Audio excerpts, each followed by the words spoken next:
Hello everyone, Namaskar, welcome to Maths Guidance. So today I have taken this question from the same SSC CGL 2022 Tier 1, alright. And we will solve this question by two methods. So let's see. Rupees 5000 is divided into two parts such that if one part is invested at 4% and the other at 5%, then the whole annual interest from both the sums is rupees 223. How much was invested at 4%? Alright. So let's see the method 1. Method 1, let's solve it by method 1. We will solve it by linear equation in one variable. Linear equation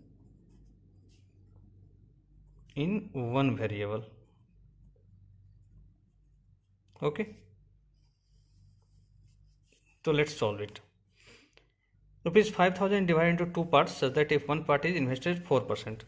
तो हम मान लेते हैं कि one part is x, one part be x, therefore other part is 5000 minus x, 5000 minus x. Okay, rupees, both are in rupees. Now the first part is invested 4%. In the second part, this 5000 minus x is invested at 5%, and the whole annual interest comes 223. Now interest from part 1, interest from part 1 is, how much interest we will get? X multiplied by 4 divided by 100. Okay, because this is the principal, this is the rate, and the time is 1 year. Annual interest.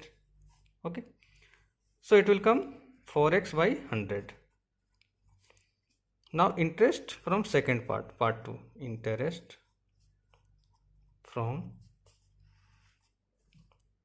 part 2 is, here it is 5000 minus x, 5000 minus x multiplied by 5, because ये 5% पे है, 5% divide by 100.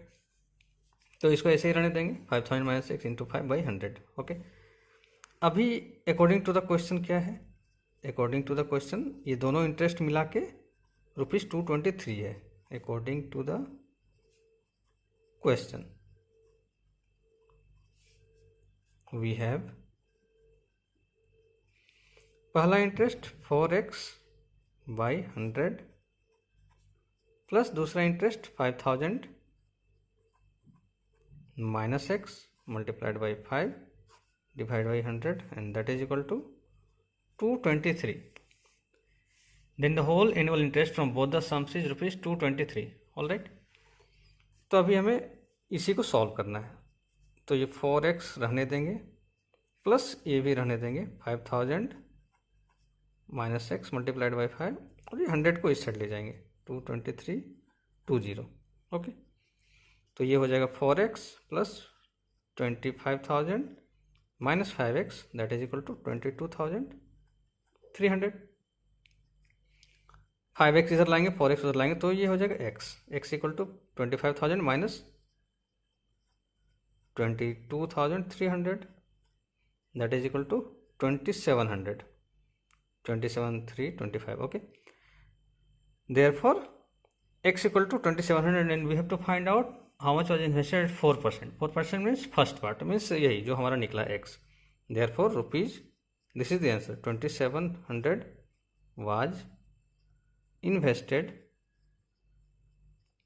at 4%.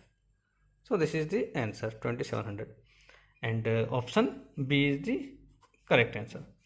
तो ये हमने one variable मतलब only x से ही solve किया है, मेथड 1. अभी हम इसको टू वेरिएबल से सॉल्व करेंगे. तो ये देखते हैं टू वेरिएबल से, मतलब method 2. Let's see the method 2. Okay, two variables मतलब हम x और y दो मानेंगे, टू वेरिएबल्स. ओके, हम मान लेते हैं कि पहला जो है part 1 is invested at, part 1 is invested at rupees x, and second part 2 that is जो 5% में इन्वेस्ट किया गया है, part 2 is invested at ₹y। ₹y, एक को x मानते हैं, एक को y मानते हैं। अभी पहला पार्ट को 4% में इन्वेस्ट किया गया है, तो therefore interest from part 1, interest from part 1 ये कितना आएगा 4x/100, ओके।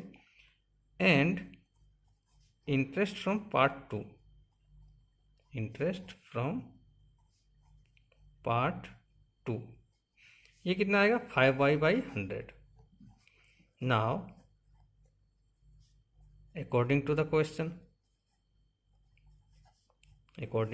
क्वेश्चन ये दोनों मिला के हमारा 223 रुपीज़ है। We have 4x/100 plus 5y/100 that is equal to 223। इसको हम लिख सकते हैं as usual 4x plus 5y that is equal to 22320। इसको इक्वेशन 1 मान लेंगे।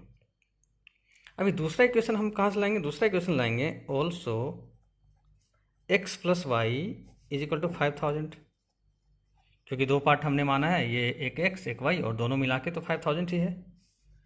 तो ये हमारा इक्वेशन 2 हो गया। अभी हम इन दोनों को सॉल्व करना है, तो very simple, multiplying equation 2 by 4 और 5 whatever you can do. Multiplying equation 2 by, चूँकि हमें x निकालना है तो हम y को कैंसिल आउट करेंगे, तो हम 5 से करते हैं, बाई 5 वी हैव, पहले वाले को ऐसे ही रहने देंगे 4x plus 5y is equal to 3000। दूसरे वाले को 5 से मल्टीप्लाई करेंगे, 5x plus 5y that is equal to 25000। Alright, तो इसको माइनस करेंगे, माइनस ये तो कैंसिल आउट हो जाएगा, ये minus x equal to minus 2700, इस इम्प्लाइज x इक्वल टू 2700, यही हमें चाहिए था, ₹2700। ये हमारा आंसर है, जो कि ऑप्शन बी है। So both the methods we have seen. Now you have to decide which method is good. Although this one is quite easy one, method 2 from 2 variables. Okay. So I hope you like this solution from 2 methods. I will meet you in the next video. Thanks for giving time. Thank you very much.